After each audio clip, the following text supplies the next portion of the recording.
मेरी पत्नी डॉक्टर थीं। हर दूसरे दिन एक आदमी हमारे घर आता और कहता, मेरी माँ की तबीयत ठीक नहीं है, और वो मेरी पत्नी को अपने साथ ले जाता। मेरी पत्नी पूरी रात वहीं रहती और अगले दिन वापस आ जाती। पिछले कुछ दिनों से यही चल रहा था। पहले तो मुझे लगा कि मरीज की देखभाल करना मेरी पत्नी का फर्ज है और उसके साथ रहना, लेकिन अब मैं इसे और बर्दाश्त नहीं कर सकता था, क्योंकि कहीं न कहीं मुझे लग रहा था कि कुछ गड़बड़ है। कहीं वो अपनी बीमारी का बहाना लेके मेरे पत्नी के साथ, वो सब तो नहीं चल रहा दोस्तों। ये सब बातें सोचकर मैं एक दिन अपनी पत्नी से कहा कि वो रात को वहां न रुकें। मुझे ये अच्छा नहीं लगता। तो उसने मुझे चुप रहने को कहा। ये मेरा फर्ज है, और जहां तक उस आदमी की बात है, तो चिंता मत करो। मेरी पत्नी का लहजा इतना तीखा था कि न चाहते हुए भी मुझे चुप रहना पड़ा। इस तरह दिन खत्म हुआ। सुबह जब मैं नाश्ते के बाद ऑफिस जाने के लिए घर से निकली, तो वह आदमी अपनी मोटरसाइकिल से निकला और हमारे दरवाजे की तरफ आ रहा था। मैंने उसे रास्ते में रोका और पहले उसका अभिवादन किया। उसने भी मेरा अभिवादन किया और दरवाजा आधा खोलकर अंदर झांकने की कोशिश की। मैंने गर्दन घुमाई और दरवाजे की तरफ देखा, और फिर मैंने उसकी तरफ देखा और पूछा, तुम्हारी पत्नी अब कैसी है? उसने कहा, साहब, इसीलिए तो मैं आज वापस आया हूँ। उनकी तबीयत ठीक नहीं है। बदकिस्मती से मैंने अपने होंठ भींच लिए और हल्की सी आवाज निकाली, और मैंने अपनी पत्नी को भी आवाज दी। अंदर से उसकी आवाज आई कि मैं आ रहा हूं, लेकिन उस आदमी ने जिद की कि मैं जाकर डॉक्टर को बुलाऊं। उस आदमी की बातें सुनकर मुझे बहुत गुस्सा आया, लेकिन मैंने धैर्य से दांत पीसते हुए कहा, नहीं, आपको जाने की जरूरत नहीं है। वो खुद ही आ रही है। खैर, उसने मेरे स्वर में कठोरता महसूस की और चुप हो गया। इसीलिए वो अपनी मोटरसाइकिल के पास जाकर खड़ा हो गया। लगभग 5 मिनट बाद बच्ची अपना बैग हाथ में लेकर चली गई और मुझे अलविदा कहकर उस आदमी के साथ चली गई। मैं दूर से उसकी मोटरसाइकिल का पीछा करता रहा। मुझे जलन हो रही थी। मैं अचानक जाग गया। मुझे पता चल गया कि मेरी पत्नी की जिंदगी में मेरे लिए किसी की जगह नहीं है। फिर भी पता नहीं क्यों मुझे जलन हो रही थी। जब मोटरसाइकिल मेरी नजरों से ओझल हो गई, तो मैंने अपनी मोटरसाइकिल तेज कर दी और मोहल्ले से बाहर निकल आया। मोटरसाइकिल चलाते हुए मेरे सारे ख्याल उस आदमी पर अटके हुए थे, जो बिना बुलाए अचानक हमारी जिंदगी में आ गया था। ऑफिस पहुंचकर मैंने सबसे पहले अपनी पत्नी को फोन किया और घर आने को कहा। उसने कहा, मैं उस औरत के घर पर हूँ, शाम को बात करूंगी। मैंने फोन रख दिया और फोन मेज पर रख दिया। गहरी सांस ली और अपने काम पर ध्यान केंद्रित किया, क्योंकि बॉस का ऑफिस मेरे ठीक सामने था। मैं शाम तक ऑफिस में काम करता रहा। मैंने इसके बारे में सोचने की जहमत नहीं उठाई, लेकिन जैसे ही मैं काम से फ्री हुआ और ऑफिस से बाहर आया, मैंने फिर से इसके बारे में सोचा और ये विचार मेरे दिमाग पर छा गए थे। मैंने मोटरसाइकिल स्टार्ट की। मैंने स्पीड बढ़ा दी और सड़क पर मोटरसाइकिल चलाने लगा। मेरी आंखें जल रही थीं। यही सोचते सोचते मुझे रात भर नींद नहीं आई। मैं तेज रफ्तार से मोटरसाइकिल चलाता हुआ घर पहुंचा। मैंने घंटी पर हाथ रखा, लेकिन किसी ने दरवाजा नहीं खोला। इसका मतलब था कि वह अभी तक घर नहीं आई थी। गुस्से में मैंने दूसरी चाबी निकाली और ताला खोला। घर के अंदर जाकर बैग मेज पर रख दिया। रसोई में जाकर पानी की बोतल निकाली। मैंने उसे अपने चेहरे पर लगाया और पूरी बोतल खत्म कर दी। पानी पीने के बाद मेरा गुस्सा थोड़ा कम हुआ, तो मैंने अपनी पत्नी को फिर से फोन किया। घंटी बजने पर उसने फोन उठा लिया था। उठते ही मैंने उससे पूछा, कब तक घर आओगे? उसने कहा, सुबह आऊंगी। उसकी हालत बहुत खराब थी। इससे पहले मैंने उससे कुछ कहकर फोन रख दिया था। फोन मेज पर रखकर बगल वाली कुर्सी पर बैठ गया। अगर मुझे उस लड़के के घर का पता पता होता, तो अब तक उसे वहां से ले आया होता। लेकिन मुझे ऐसा करना सही नहीं लगा, क्योंकि मेरी पत्नी एक डॉक्टर थी। अगर मैं उसे किसी मरीज के घर से ऐसे ही ले आता, तो उसे बहुत बुरा लगता। खैर, वो बाकी लड़कियों जैसी नहीं थी। मैं वहां बहुत देर तक बैठा रहा, बिना किसी वजह के मेज को घूरता रहा। फिर जब भूख लगी, तो उठा, खाना गरम किया, प्लेट में लगाया और ले आया। खाने के बाद सोचा, अब बीवी घर पर नहीं है तो टीवी देख लूंगा।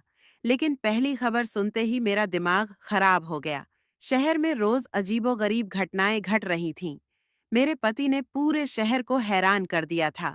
मैंने अपनी पत्नी को फिर फोन किया, लेकिन उसका नंबर बंद था। मैंने उसे कई बार फोन किया, लेकिन कोई जवाब नहीं आया। मैंने फोन मेज पर रख दिया और उसके पास वाली कुर्सी पर बैठ गया। मुझे नहीं पता वो आदमी कहाँ से आया था। मुझे नहीं पता वो कहाँ है।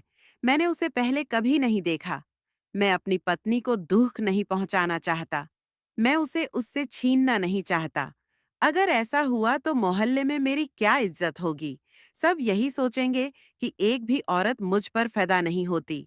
नहीं, नहीं, मैं कल ही उस आदमी के साथ जाने से मना कर दूंगी। मैं पूरी रात उस कुर्सी पर बैठा रहा और वहीं सो गया। पूरी रात बिताने के बाद सुबह जब दरवाज़ा खटखटाया गया, तो मैंने उठकर दरवाज़ा खोला। मेरी पत्नी मेरे सामने खड़ी थी, पर वो ध्यान ही नहीं दे रही थी। गली से निकलते ही मैं चुपचाप उसकी तरफ देखता हुआ अंदर आ गया। मैंने भी दरवाज़ा बंद किया और अंदर आ गया। मैंने अपना बैग मेज पर रख दिया। मैं कुर्सी पर बैठ गया। अब तुम उस आदमी के साथ उसके घर नहीं जाओगी। मैंने उसकी बंद आंखों में देखा और कहा। उसने बंद आंखों से ही जवाब दिया कि हमें उसकी जरूरत है। हम पहले ही बात कर चुके हैं। उसकी माँ बीमार है। मैं कह रहा हूं ना, तुम नहीं जाओगे। अब वो अपनी माँ को अस्पताल ले जाएगा। मैंने उसके सामने बैठते हुए कहा। उसके बाद मैं आंखें खोलकर बैठ गया। मेरे बाल झड़ रहे थे। उस समय मुझे उल्टी सी हो रही थी। आप क्या चाहते हैं? मैं ये काम बंद कर दूं? मुझे ये नौकरी छोड़कर घर बैठ जाना चाहिए। मेरी डिग्री किसी काम की नहीं रहेगी। यही तो तुम चाहते हो? मैंने कब कहा कि तुम ये नौकरी छोड़ दो? तुम ये काम करो, पर उस आदमी के घर मत जाना। मुझे तुम्हारा उसके घर जाना या उसके घर पर रहना पसंद नहीं है। मेरी पत्नी बोली, तुम मुझ पर शक कर रहे हो? उसने मुझे जोर से यह बात कही। मैं चौंक गया और उसकी तरफ देखने लगा। नहीं, मैं तुम पर शक नहीं कर रहा हूँ। मैं उस आदमी पर शक कर रहा हूँ। मैं उस आदमी पर शक कर रहा हूँ। यह मेरा आदेश है। तुम उस आदमी के साथ नहीं जाओगी। मैं उठकर कमरे में चली गई। वह मुझ पर चिल्लाया, तुम मुझे आदेश नहीं दे सकते, न ही तुम मुझे कहीं जाने से रोक सकते हो। मैं आजाद हूँ। वह इतना चिल्लाया कि मुझे बगावत की बू आ गई। मैंने सिर घुमाकर उसकी तरफ देखा। मैंने सिर हिलाया और काम के लिए तैयार होने कमरे में आ गई। तैयार होकर मैं बिना नाश्ता किए ही घर से निकल गई। मुझे लगा कि वो मुझे रोक कर नाश्ता मांगेगा, लेकिन ऐसा नहीं हुआ। अब वो बदल चुका था। कुछ ही हफ्तों में हमारा रिश्ता अलग हो गया। मैंने गुस्से में मोटरसाइकिल स्टार्ट की और ऑफिस आ गया। लेकिन गुस्से और भूख की वजह से मेरा काम पर ध्यान नहीं था। मैंने ऑफिस से छुट्टी ले ली और बाहर आ गया। मैं ऑफिस से दूर एक रेस्टोरेंट में नाश्ता करने आया था। नाश्ते के बाद मैं वहीं बैठकर सुबह होने वाले झगड़े के बारे में सोचने लगा। क्या पत्नी ने उस आदमी को जाते हुए देखा था? क्या उसने उस आदमी के घर जाने के लिए मुझसे झगड़ा किया था? मैं यही सब सोच रहा था। बगावत की बू एक दिन में नहीं आई। फिर ये काम कुछ हफ्तों में तो नहीं हो सकता था। उस आदमी से मेरी मुलाकात शादी से पहले ही हुई होगी। तभी तो वो मुझसे ऐसे बात कर रही थी। वरना शुरू में तो दर्द और गुस्से का डर मेरे सिर पर छा गया था।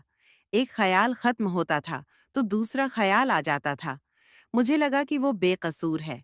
वो भी उस आदमी के साथ थी। दोनों मेरी आंखों में धूल झोंक रहे थे। वह आदमी उसकी माँ की बीमारी का फायदा उठाकर उसे अपने साथ ले जाता था। भगवान जाने उनका कैसा रिश्ता है। वह इतनी नाराज थी कि उस आदमी के घर जाना चाहती थी। उन दोनों की एक साथ कल्पना करके मेरे तन बदन में आग लग गई, जिससे मेरा दिल जल रहा था। मेरे दिल में इतनी नफरत थी कि जैसे ही मेरी पत्नी का ख्याल आता, मेरे मुंह से अजीब अजीब शब्द निकल पड़ते। शाम तक मैं सड़कों पर बेमतलब मोटरसाइकिल दौड़ाता रहा, फिर थक कर घर आ गया।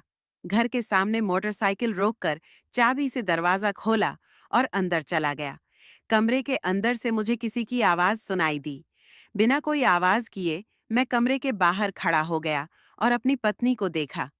मैं कमरे में अकेला था और किसी से फोन पर बात कर रहा था। सुनो, तुम दवा तो समय पर देते हो ना?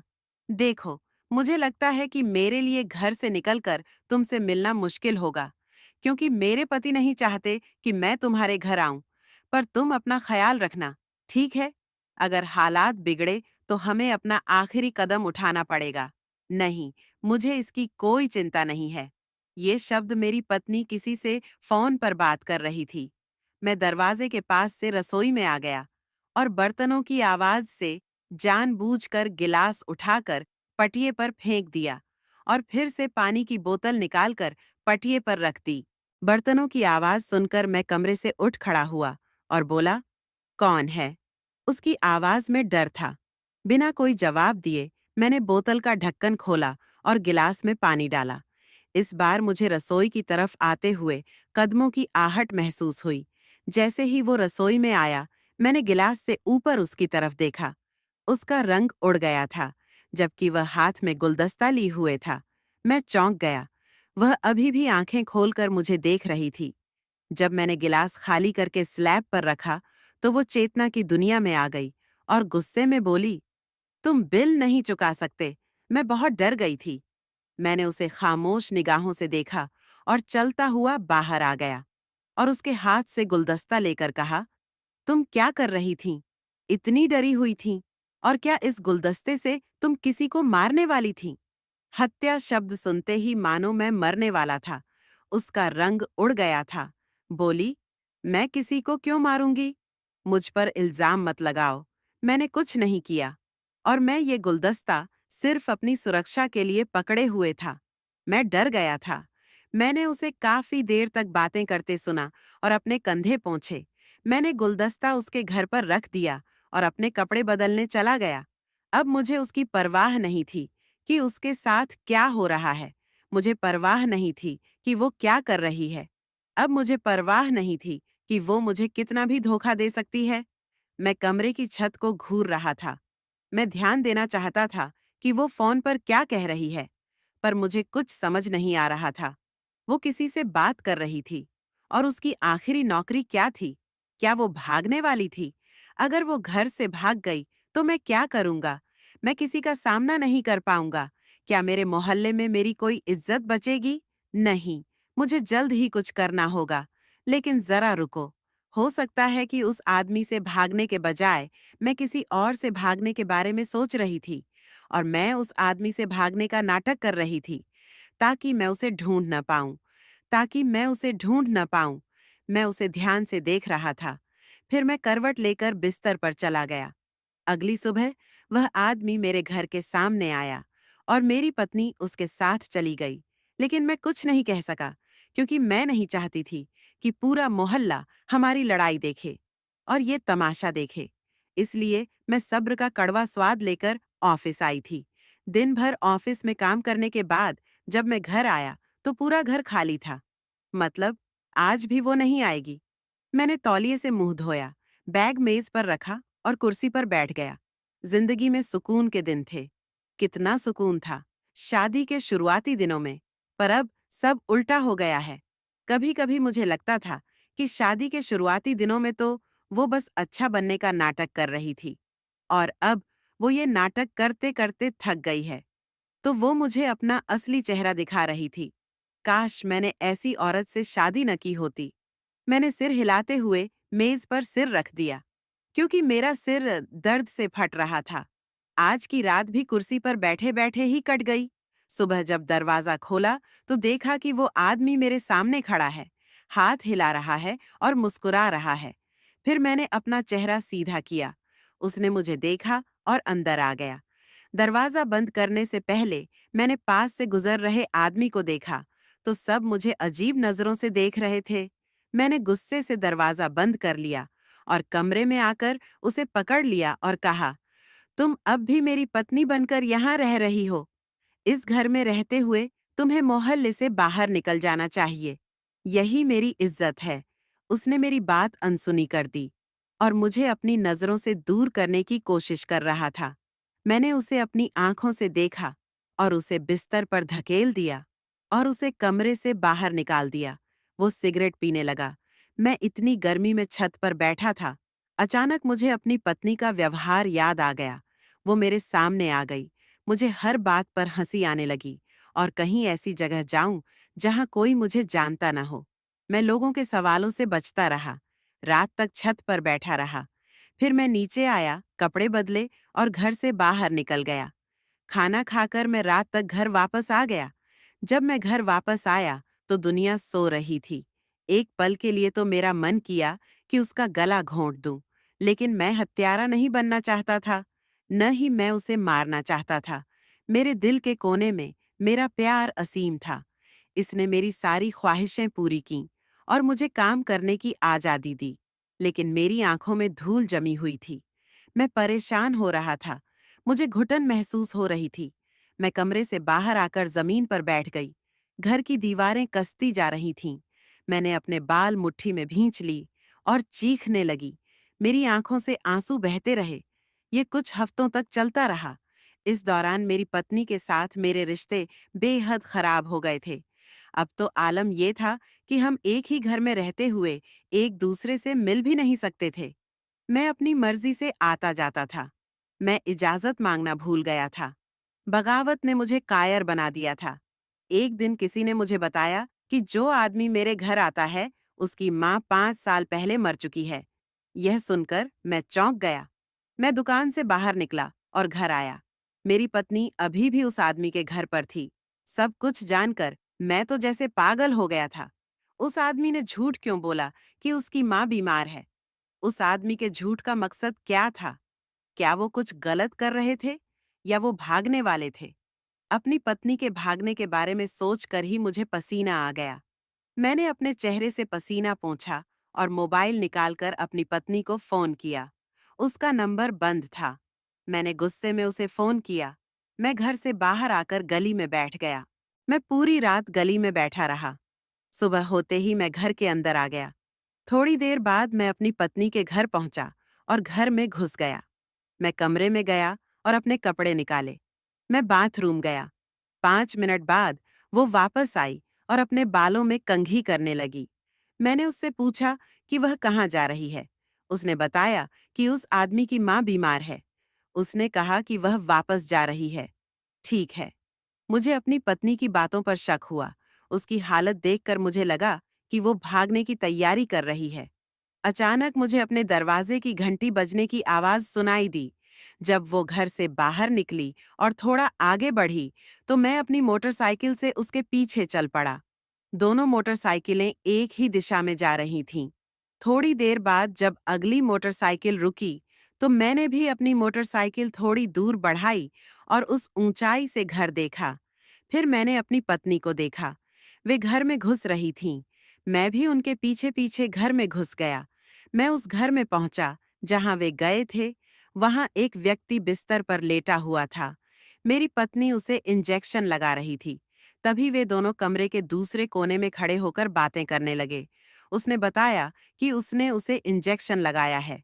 उसने कहा कि वह मर जाएगा। उसने कहा कि वह उसे बहुत दिनों से बर्दाश्त कर रही थी। उस आदमी की बातें सुनकर मेरे होश उड़ गए। मैंने अपनी पत्नी से पूछा कि वह ऐसा क्यों कह रही है। उसने कहा कि वह मर जाएगा। उसने उसे एक इंजेक्शन दिया था। उसने कहा कि वह 3 दिन में मर जाएगा। फिर उसकी सारी संपत्ति हमारे हिस्से में आ जाएगी। उसने कहा कि वह उसे बराबर का हिस्सा देगी। इससे पहले कि मैं कुछ कर पाता, मैंने तुरंत पुलिस को फोन कर दिया। पुलिस आ भी गई थी। पुलिस कमरे में दाखिल हुई। मेरी पत्नी और वो आदमी बेहोश हो गए थे। मैं आगे बढ़ा और उस आदमी को थप्पड़ मारा। मैंने उसका कॉलर पकड़ लिया। मैंने उससे पूछा कि ये क्या कर रहा है, वरना मैं उसे पीट दूंगा। एक थप्पड़ से ही वो सच बोलने लगा। वो मेरी बहन है। कुछ साल पहले मेरे लालच की वजह से मेरे घर वालों ने मुझे घर से निकाल दिया था। मेरी शादी के लिए किसी ने शुक्रिया नहीं कहा, क्योंकि मैं उनके लिए मायने नहीं रखता था। घर छोड़ने के बाद मैंने उस लड़की को अपने झूठे प्यार में फंसाया, क्योंकि मैं काम नहीं करता था। इसीलिए उसने खाना शुरू किया। फिर मैंने उससे शादी कर ली। एक दिन मैंने तुम्हें और बाजी को बाजार में देखा। फिर एक दिन मैं बाजी के अस्पताल गया और उनसे मदद मांगी। बाजी मुझसे प्यार करती थीं, इसलिए उन्होंने मेरी बात मान ली और मेरी मदद करने लगीं। इसलिए मैं रोज बाजी को ले जाता था। मेरी पत्नी और उसके भाई ने अपना जुर्म कबूल कर लिया, इसलिए पुलिस ने उन्हें अदालत में पेश किया और उन्हें उम्र कैद की सजा सुनाई गई। हमने उस लड़की को बचा लिया जिसका चेहरा मेरी पत्नी ने दिया था, लेकिन उसके चेहरे का असर लड़की के घुटनों पर पड़ गया। इस वजह से उसे सांस लेने में तकलीफ हो रही थी। मेरी पत्नी और उसका भाई सजा काट रहे थे। एक लड़की जिसे इतनी बड़ी सजा मिली और जिसने अपने शरीर का एक अहम हिस्सा गंवा दिया, और मैं जिसे मेरी पत्नी ने धोखा दिया था। लेकिन मेरे लिए इससे उबरना समय की बात है। कभी-कभी मैं जख्मों के साथ इससे उभरता हूँ। जब मैं सामान्य हो गया तो 1 साल बाद मेरी शादी हो गई। अब मैं अपनी जिंदगी में बहुत खुश हूँ। मेरी पत्नी आज्ञाकारी और धर्मपरायण है। वह बच्चों की परवरिश पर बहुत ध्यान देती है, इसलिए मुझे भी बच्चों की बहुत चिंता रहती है। लेकिन इस घटना से मुझे यह सीख मिली कि लालच का अंजाम बुरा होता है। क्या मुझे पुलिस बुलाकर स्थिति सुधारनी चाहिए थी, या मुझे अपनी पत्नी और उसके भाई को अपनी गलती सुधारने का मौका देना चाहिए था? जिस तरह मेरी पत्नी के घरवालों ने मेरे बेटे को घर से निकाल दिया, क्या मेरी पत्नी सही थी? उन्हें उसे प्यार से समझाना चाहिए था। लालच इंसान को इतना अंधा कर देता है कि वह अच्छे बुरे का फर्क भूल जाता है। दोस्तों, यही थी आज की कहानी। अगर आपको कहानी पसंद आई हो तो वीडियो को लाइक, शेयर और कमेंट जरूर करें। अगर आप चैनल पर नए हैं तो सब्सक्राइब करना न भूलें।